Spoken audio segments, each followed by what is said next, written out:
Today's guest is Rasha Alqahanti. Rasha recently was awarded third place honors in the Behavioral and Social Sciences category of the Regeneron International Science and Engineering Fair for a prototype of a video game tool, which was inspired by her personal experience as a means of helping her peers who are struggling with anxiety. That's a very impressive accomplishment, and she's 18 years old. Rasha Alqahanti, welcome to Next Steps Forward. Hello, Chris, and good evening, everyone here in Saudi Arabia and there in the US. Thank you for this great intro. No, thank you. So you just mentioned Saudi Arabia. You were the first guest on Next Steps Forward to join us from outside the United States. Is Riyadh your hometown? Well, first of all, I'm glad to be your first guest from out of the US. I currently live in Riyadh, but I'm originally from Sarat Abida, which is near to the south. And for our audience members who don't know much about Riyadh, could you please describe your city to them and what you like about living there? Oh, of course. What to say? Riyadh is such a beautiful city. I'm not saying this because I live here, but it is a beautiful city for visitors also. Recently, we had the Riyadh season, in which we have a lot of entertainment activities. I'm sure you have heard of it. There is a lot of publicity going around about it. And in Riyadh, we have a lot of sites that you can see. We have Al-Masmak Fortress, where the founder of Saudi Arabia, King Abdulaziz, founded Saudi Arabia from, and we have King Abdulaziz City for Science and Technology. We have big shopping malls, of course, restaurants. For the visitors, it's a blast. And for those who live in Riyadh, they feel really related to the city and have really warm relationship with it. I'm sure while they hear us, they know what I'm talking about. When we spoke last time, you gave us a little background about your family, and it's 9 o'clock in the evening for you right now. You mentioned before the show, you've got some family guests over, so apologies for that. No, but maybe you could share with our listeners a little bit about your background, your life story. Yeah, sure. Oh, okay. Where to start with that? Well, I'll start where I can remember. I can remember when I was a child, let's say younger than 9 years old, in kindergarten, where everyone enjoys their time but me. There was like a lot of activities in the KG, and most of them are a mock-up of real life. And that's where I wasn't enjoying it. I was like, why do we pretend to cook when we can cook for real? And why do we pretend to do this when we can do it for real? And I didn't have the barrier that we are children, so we cannot do those tasks because they are for older people. I was like, why can't we do them and have real fun? So I didn't enjoy a lot of time there. I was like going around talking with my teachers, not really paying attention to those activities. Fast forward to elementary school, or to the first grade, where I was a really, really, really active person. And I cannot really remember all of the memories, but I can remember my family members and my teachers telling my family members that I was really active, that I sometimes refused to complete the period, or to sit until the class time is over, because I was like, I wanted to do something else. And this kept happening until they one time reached out to my mother and said, oh, can you please come? Well, your kid is a polite person and she's a good person, but there's a problem. She wouldn't stay in class. Like, she would just want to go out and want to do other things. And my mom held me and said, I remember this very clearly, Rasha, why are you doing this? Why are you not complying to stay in class? And I was like, well, Mom, because I understand everything the teacher said. Why do I have to stay for the rest of the time if I already understood? And she was like, well, she saw something in that sentence. She thought that there's something different about this kid. I have 8 other children, but this one is different. And I was like, yeah, Mom, she had seen this before in my older brothers, who are also were gifted students. And she said, well, rules are rules and you have to comply to the rules and you have to just be patient and just stay there. So the school got used to me being active and they gave me activities, they gave me things to do. I helped the teachers, and that's in a really young age, up until a really beautiful foundation called Mawhiba, which is King Abdulaziz and his companion foundation for giftedness and creativity. At the time when I was in the third grade, they started searching for gifted students to support them and to give them the care they need. So they reached out to all of the schools in Saudi Arabia and they said, well, we want you to nominate your gifted students who you see gifted, who you see remarkable, unique, have a unique thoughts and unique personalities. And, that kind of thing that you can see in someone and recognize, see something good and recognize. And that's when my school nominated me. They was like, oh, finally, something that this girl can fit in. And I was like, yes, this is what I want to do. And I was really happy with when they nominated me to take the test. So there was that test that you have to take so they can see your abilities of thinking in science, math, your ability of creativity, your ability of understanding. Is it above average than your peers? So at the time, I remember my mom, huge love to you, Mom, you're hearing us right now. She was my supporter all along this journey. And also my dad, she was with me and she took me to the test. She sat there and waited for me. I didn't prepare. I didn't know that people did prepare for this test. I was like, yeah, test, let's go. I wouldn't mind it. More activities, And at the time, I cannot recall this memory, but my mom told me when I came out of the test, she told me, how did you do? And I was like, oh, well, I had fun. It was like a game. She was like, no, but how did you do? Did you answer right? And I was like, well, I don't know. And I just moved on to the next task, just like that. And I didn't think about it again. And until maybe a month later, my school called us and they told us, well, congratulations, your girl was nominated to be one of the gifted students who are going to take programs with Mawhiba, and she got her first scholarship in the gifted classes in a certain school. And believe it or not, that call, even though at the time I didn't realize this, but that call did change a lot of things in my life and did change my perspective to things.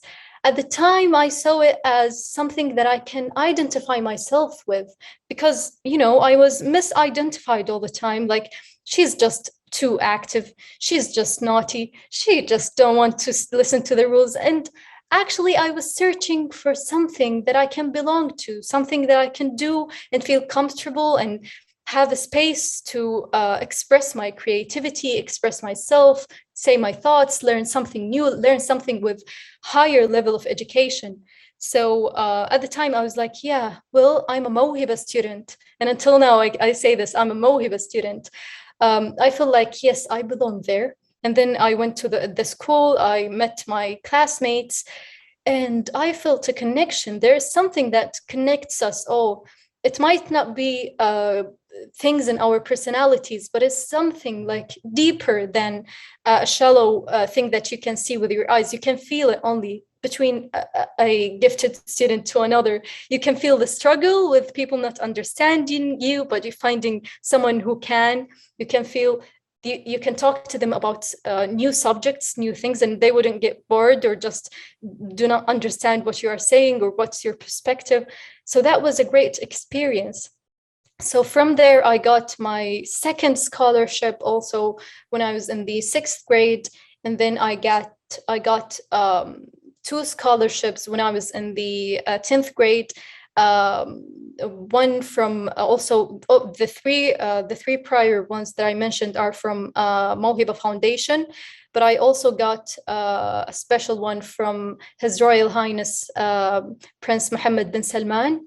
And that was a huge honor to me, to be like chosen between 40 students to study in a school he chose and he sees as the perfect school for those gifted students. And I was really honored to be recognized by this scholarship from him. He's a huge role model for all of us. He changed Saudi Arabia and changed our perspectives and goals, and we are running towards, you know, the sky with our ambition.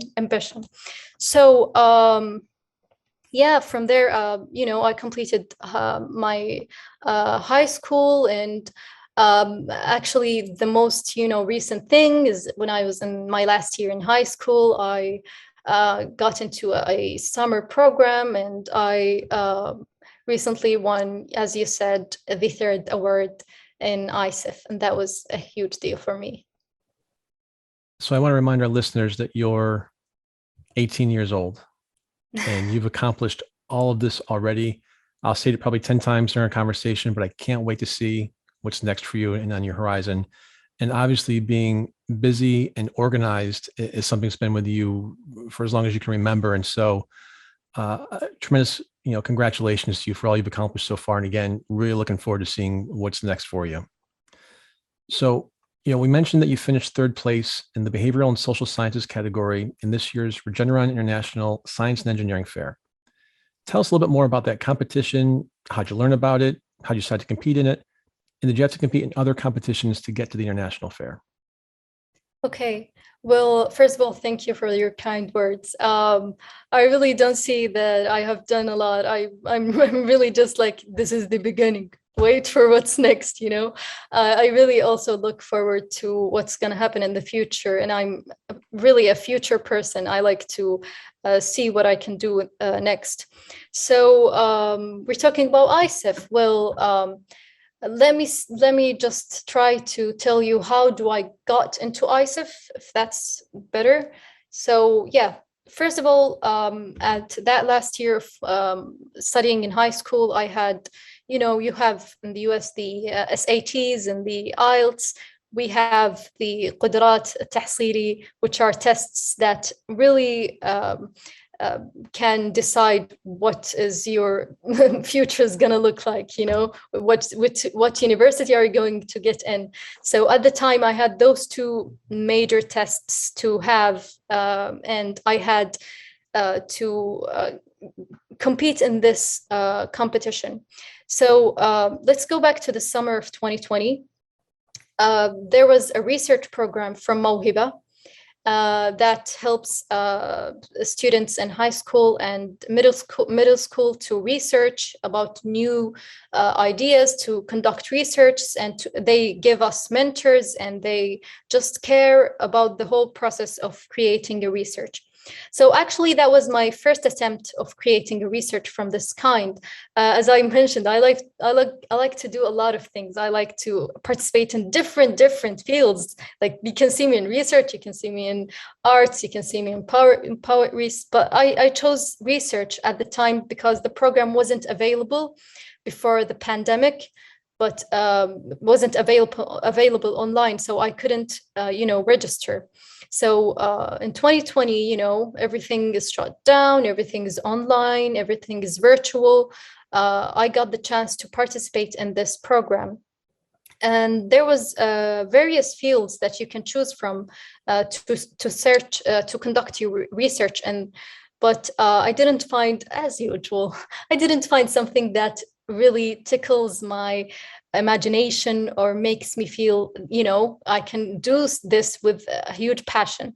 So I looked at the fields, and I went to my mentor and I said, if I got an idea in a different, very, very different field, would you be able to support me? And is the program gonna accept my idea? And she was like, yeah, sure, go for it. Mawhiba didn't ever limit their students to certain things. They would just they know we like to think out of the box and be out of the box, you know? So they just gave us that.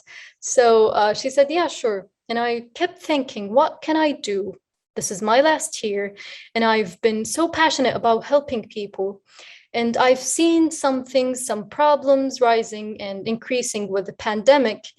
what can I do? And I've seen and I have sought the problem of anxiety prior to the pandemic among my peers and among people who are older and younger than me.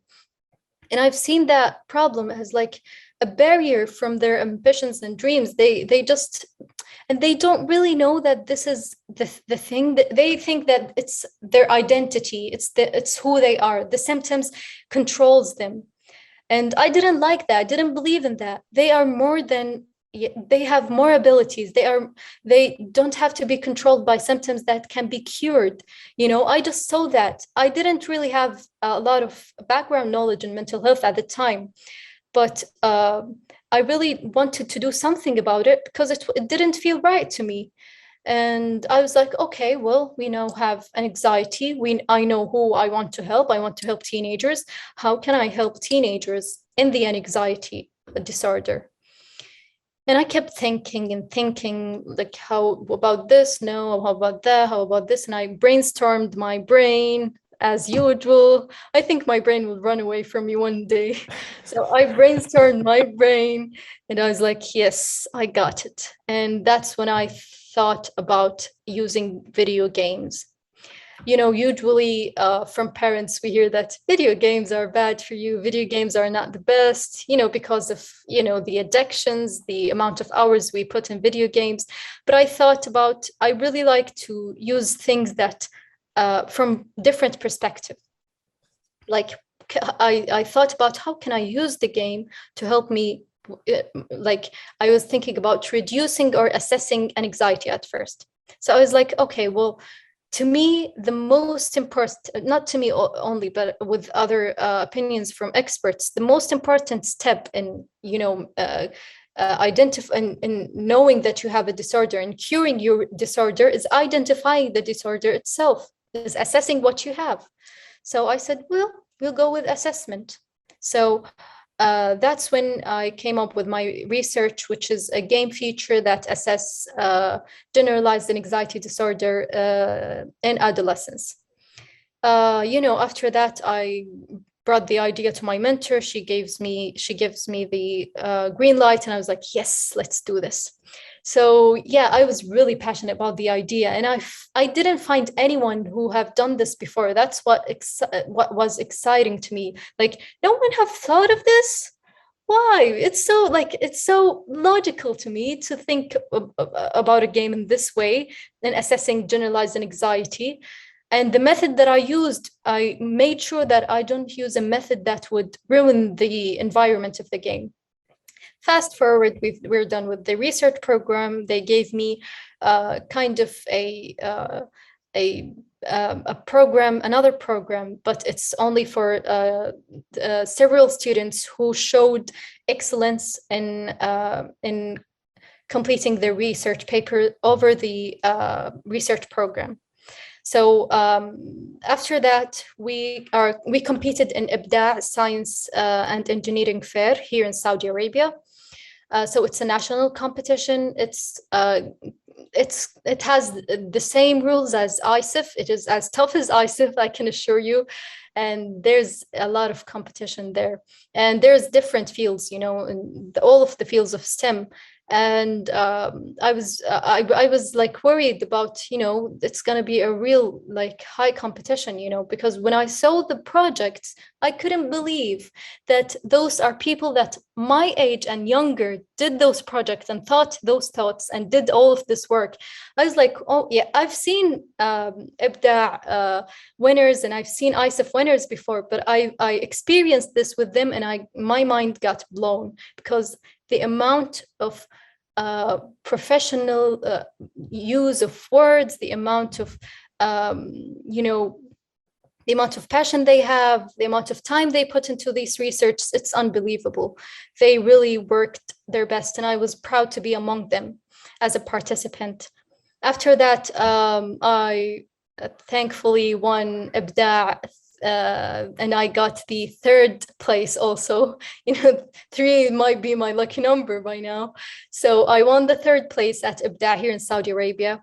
And then we had a bit of kind of a workshop to to nominate who's going to represent Saudi Arabia at ISEF. And Mawhiba Foundation really chooses a really high quality students to represent our country. Like they wouldn't accept any flaw in the research or in the student, him or herself. So, after that, thankfully, I got the honor to represent my country and stand between all of the other students from all around the world and say, hey, I'm here to represent Saudi Arabia. That was a huge honor for me. And I've been dreaming of days like this since I was a young kid. I was thinking about one day I will be recognized worldwide. I didn't know what will I do or what is the field or what is the path to this thing, but I felt something inside me that one day I will say that I'm from Saudi Arabia and I'm here to represent Saudi Arabia. And I can assure you, when I said this sentence in every meeting with the judges, I felt more pride.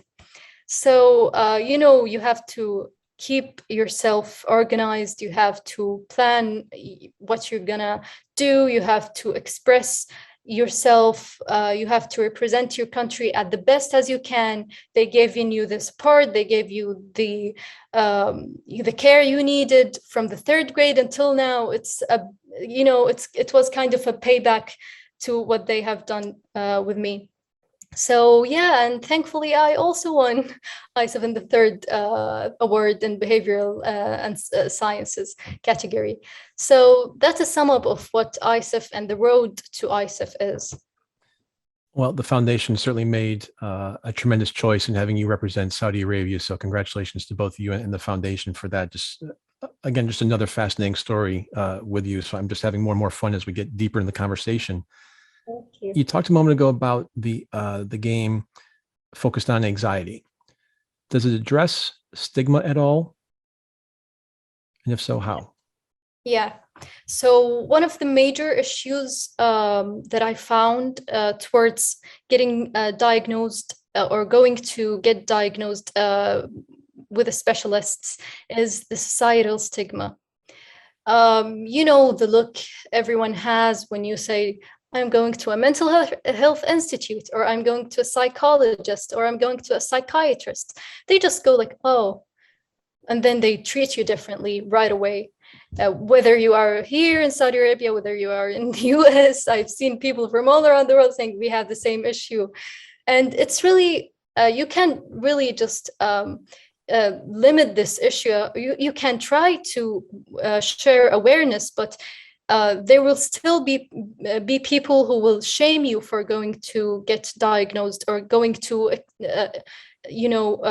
seek mental health help. So that's a really bad thing to have while people are struggling daily from symptoms and disorders. This is one of the problems, the society stigma. The second problem that I found is the high cost of diagnosis.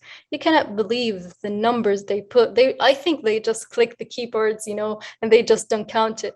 Like, I'm a teenager. How can I afford, let's say, $200 for a session or 2 sessions weekly? Like, what do you think the amount of money that I have? My allowance doesn't cover that, and some teenagers are shy to ask their parents. So that's even harder. Some parents would just say that, oh, you don't have anything wrong. It's okay. Don't worry about it. I've been like this my whole life. So the problem gets deeper and deeper. And also the adolescents' reluctance towards specialists' help. When I did a survey, they were reluctant. 79% of them want to get diagnosed, but only 5% of them did go and get a diagnosis. That's like a really, really huge difference. Like, what's keeping them? Those problems are what's keeping them from getting a diagnosis. And the last one is the accessibility. So the way or the method that we have now is not really accessible to teenagers.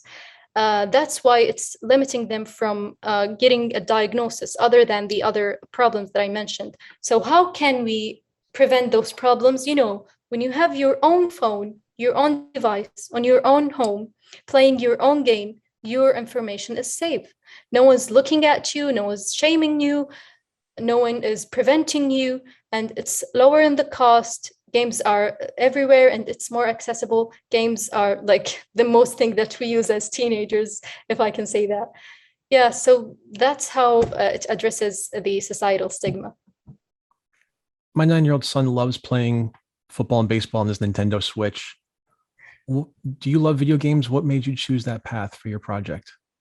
Well, I wouldn't say I'm a pro at video games, but I would say that I've played Minecraft for as long as I remember as a child, as long as my parents would allow me, and I would beg them to let me play Minecraft all the time, because I found Minecraft to be the correct environment for me to be in. I can build, I can break, I can do a lot of things, I can create a lot of things.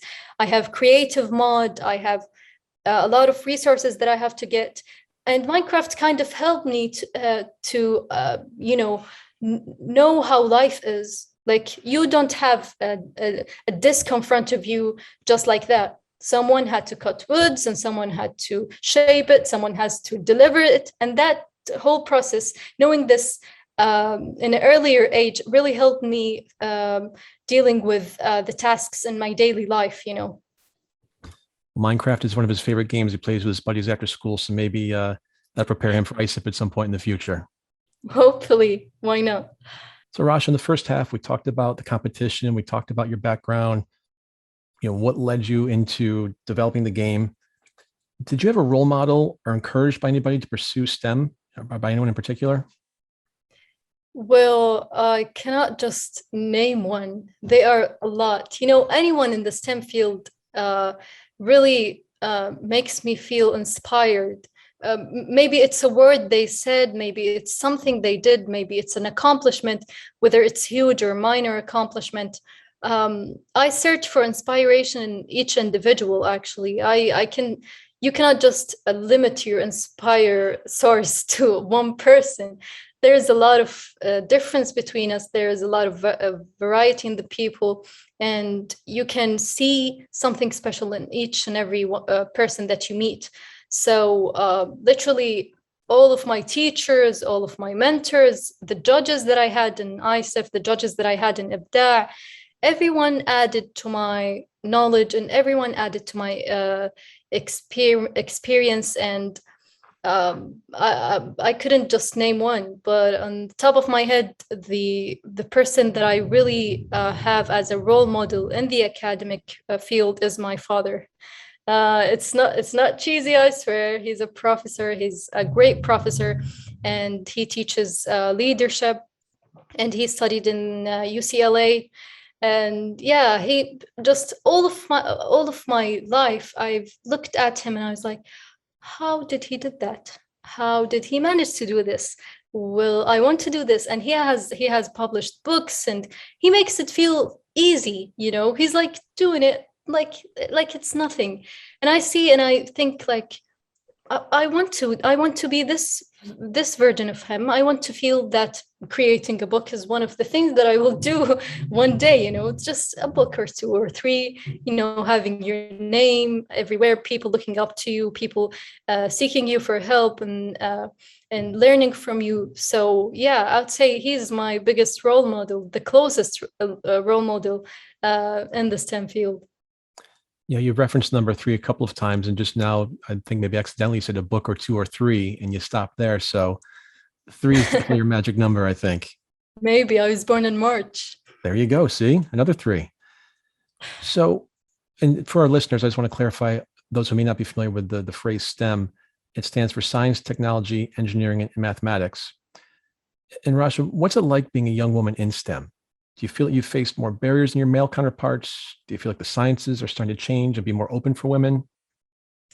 Well, I cannot really say a lot about my experience. I'm just 18, but I can definitely say that I haven't felt different from a male in the STEM field. I haven't feel different from my peers when we were working with Mawhiba for ISIF or even for IBDA. I didn't feel that there was like something different, but I do know that wildly there has been some delay in women entering the STEM field, but I'm more than proud to say that we have entered this field and we have accomplished really, really huge accomplishments and great accomplishments. And in Saudi Arabia, we have Dr. Khawla Al-Krayya. She's a great scientist. She is, like, when you said a role model, she came to my mind, but I didn't want to mention her alone because there's a list goes on of Saudi women's and women from all around the world that have accomplished real great accomplishments. So yeah, I maybe when I grow older or when I experience more, I have a different view. But from my view, I haven't experienced any, barriers as a female in the STEM field. Earlier you mentioned that you'd like to play Minecraft, and you've been playing that for as long as you can remember and as long as your parents would let you play. Do you think the video games you play might inspire you to have other ideas that can help other people? Yes, sure. Video games, as I said, they are a place for creativity. They are a place for trying new things and learning new things, whether you can see directly what you are learning or it's just coming from the environment of the game. Playing games is another world for us to be in. Like, we play outside. We used to play outside. We used to play in the sun. We used to play with the basketball, but now we can play literally anything. We can mock the real life and make it into a game. That would be more fun, KG, than pretending to cook if they would let us play video games at the time.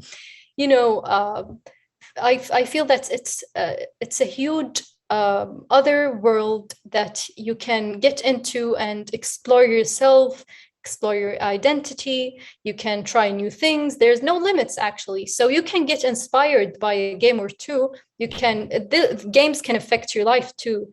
And a thing is that I'm not gonna just polish games as I am right now. Some games are really damaging, and I've seen some of them. I've experienced some damage from games, but it is to the user to limit the damage of the game, or to limit the the bad effect of the game, or the negative effect of the game. So also it depends on the parents. I know there's this huge responsibility on parents who are hearing us right now. That I know it's a huge responsibility. I know it's hard to keep up with those new games and to look their content and all of that. But believe me, when you do this hard work, you are preventing your child maybe from something bad, and you are also letting them experience this beautiful experience that would allow them to have more creativity and to experience new things in their lives. You mentioned sort of two different games there, things where you can go experience new things and express yourself, and then those, and I forgot how you phrased it, but not such great games to be playing. Yeah. Do you feel that when teenagers play these games, they get immersed in that particular world that they're in, and when they come back, they have a hard time disconnecting from where they are? And by that I mean, I'm asking because over the last several years, as we've had the massive gun violence in the United States and the different shootings we've had, Yeah. a lot of them have been teenagers, and there have been a lot of ties back to different and certain video games.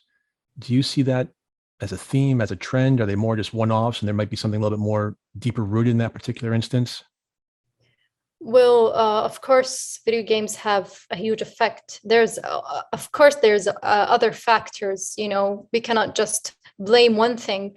But when you see a movie, let's take a movie, for example, and you see the hero and how he saves people and how he does like maybe this kind of look or this kind of move, you find yourself so inspired by this actor or this hero in the movie that you sometimes mock him unconsciously in your life. Like, you would look at the same look, or you would do the same move, or you talk the same talk.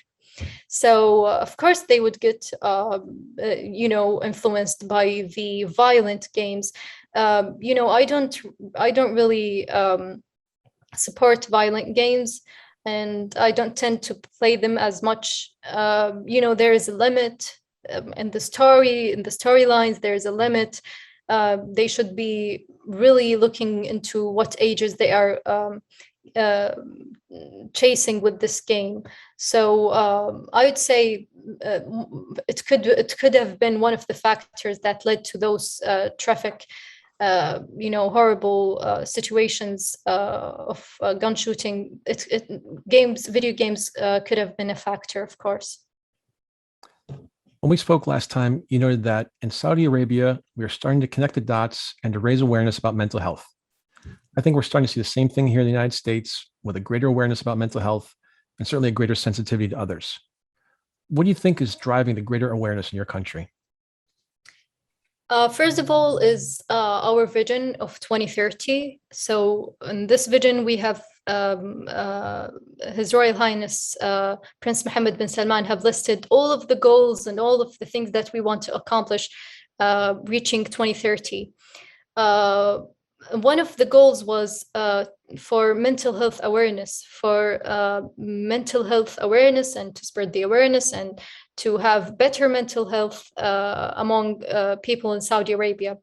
So I think this is one of the things that is driving us to, as I said, connect the dots and raise awareness, and to try and tell people that it's okay to have something wrong. It's okay to experience this feeling. You can find help. It's not your identity. It's something else.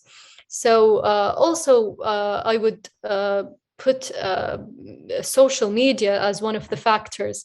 When we have everything shut down, the only way we communicated with seriously was social media. I know we've used social media before, but not at the rate that we used it while the pandemic.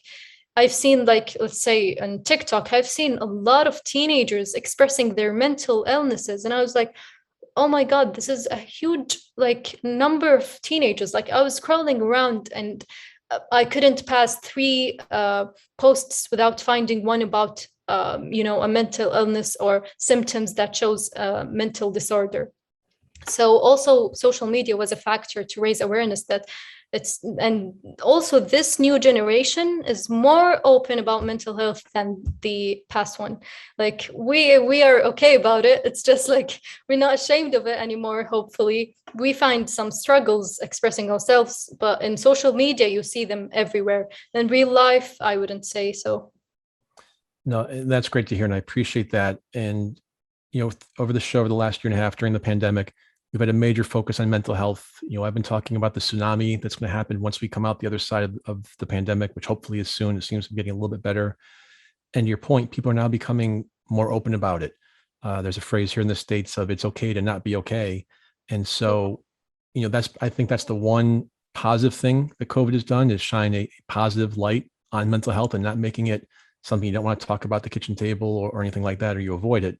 So to your point, I'm glad your generation is grabbing hold of it. You're our next leaders. So thank you for being so open about that. I appreciate that. And now, if it's not too personal, would you please tell our audience about the anxiety that you experienced as you tried to maintain your top-notch grades throughout your education? Yeah, sure. Keeping up with being a straight A student and keeping up with my desires to have to participate in each activity, and keeping up with giving time to my family and participating with activities with them. It's all have become a burden that I carry around. What I'm gonna do? I'm gonna do this, and I'm gonna do this, and I sometimes became anxious. Sometimes I experience some symptoms of anxiety. And prior to my research, I didn't know all of the symptoms, but while researching, I've said, oh, I have experienced this, and this happens to me a lot. The stomach ache before a huge thing comes up. All of these symptoms that came from having anxiety. So it is tough for everyone. I'm not saying that only the straight A students will have an anxiety, or only the ones who's trying to keep up with everything. an anxiety doesn't have one shape that we can apply to all. An anxiety has different shapes and has different categories and can look different on one person to another. So yeah, that's pretty much it. I'm now managing my anxiety, having scheduling everything, knowing what I'm going to do, having goals for my mental health, like saying, okay, well, I have this interview today. I'm not gonna panic about it. I'm not gonna try and just think about it all day. I'm gonna just start prepping, let's say half an hour before this interview.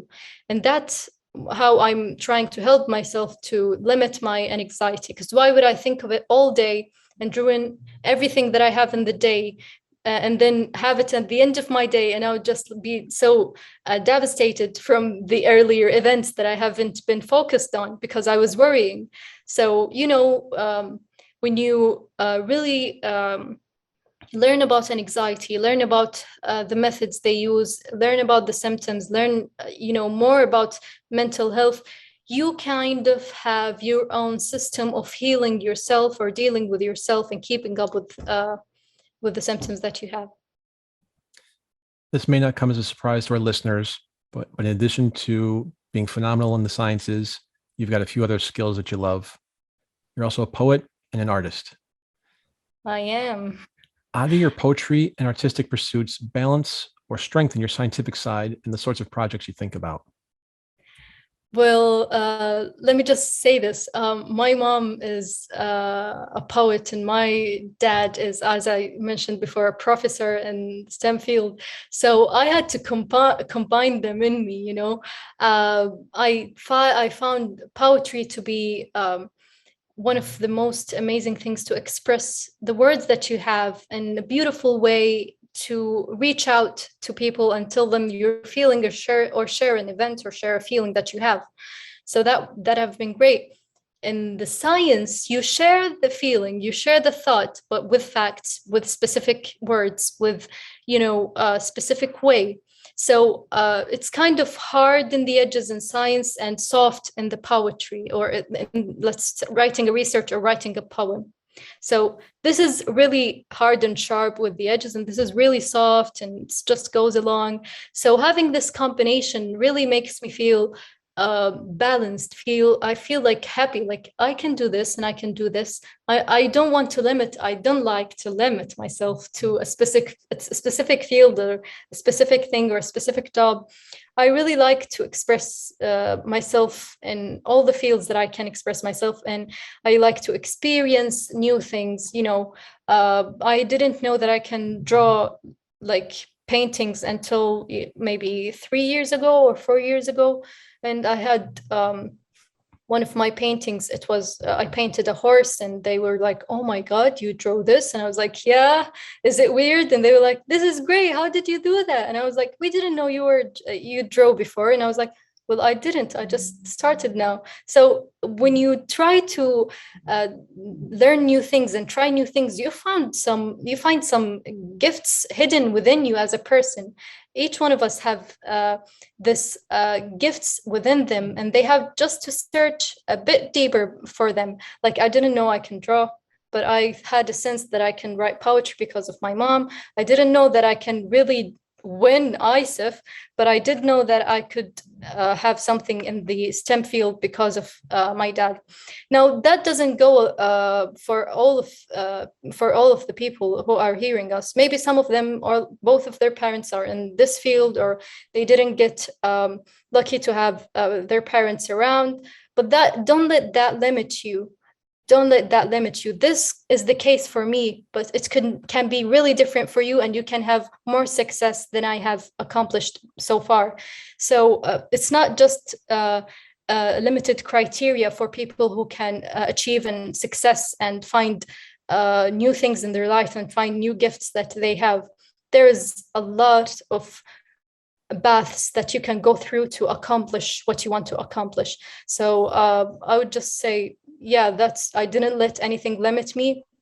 there's a lot of things that can limit a person. I don't like to mention limitations when I talk. I like to mention all of the success and all of the good news, so I get people, optimistic.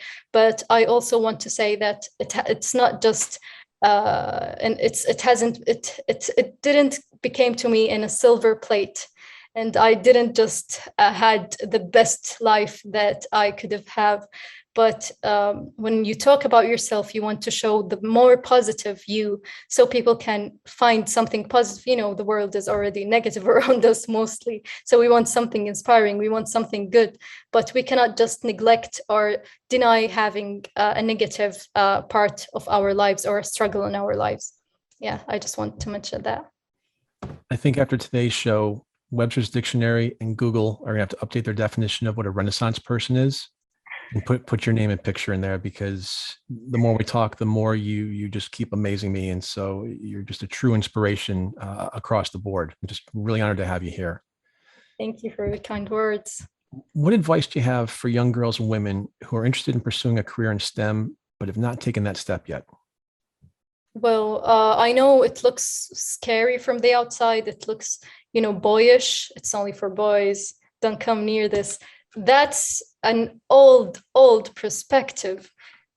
Women in STEM now are more advanced, and you will find the community that will hug you. I'm telling you, female community in STEM will hug you. They will offer you any help that you need.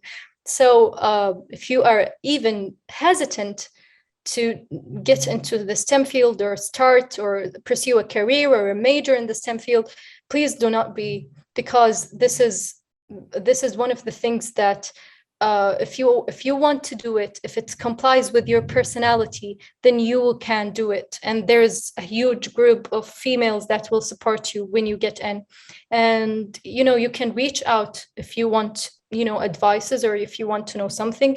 Read about STEM females. You will be inspired. Like, what is my story next to their stories? I mean, some of those STEM women have fought through their lives to just accomplish their research and to do something. And they, the whole thing about you cannot balance your work life with your society life or with your family life, that's just a myth. That doesn't exist. We have capability as human beings. We have created those machines in front of us, and those machines, we know that they can do anything. So the creator is always bigger than the creation.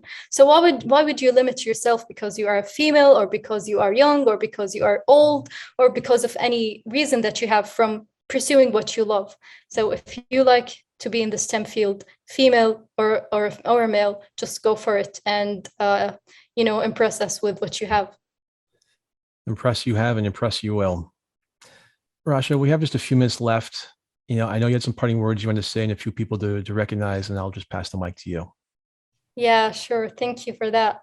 I would not be the person that I would like to be if I didn't thank, first of all, my parents for all of their support, for their faith in me, believing in me. A lot of barriers could have been there if they didn't help me throughout the journey. Also, a huge thank you to Mawhiba Foundation, and Dr. Saud Al-Madhami, the head of Mawhiba. All of us Mawhiba students feel like you are, our father, and we really appreciate what you do and what the foundation does to us as gifted students. And of course, I would thank my government. I would thank all of the specters in our government that helped us in the education, in the technology, in the energy, all of those ministers that we've met and inspired us and gave us the support that we needed. I'd also a big thanks, and I hope it reaches this person, to His Royal Highness Mohammed bin Salman and to King Salman. The things they have done to Saudi Arabia, the perspective that they showed us, what we can be as Saudis, what we can accomplish in Saudi Arabia, has been a huge thing for us, and we have been pursuing this path towards the vision of 2030. And this way of having ambitious thinking and not limiting ourselves or our goals, and that shows in the way that we represent our country among the world. So thank you, everyone. And of course, I would like to thank God. You know, I have big faith in God, and He just gifted me all of the things that I have in my life. So Alhamdulillah. And yeah, thank you, Chris, for having me. Thank you, Next Step Forward, for having me. I was really pleased to be with you today. No, the pleasure is ours, Rasha. Rasha Alqahtani, you're a true inspiration, and you give us great hope for the future. Thank you. Thank you so much. We're out of time. I'm Chris Meek. This is Next Steps Forward. We'll see you same time, same place next week. Until then, keep taking your next steps forward.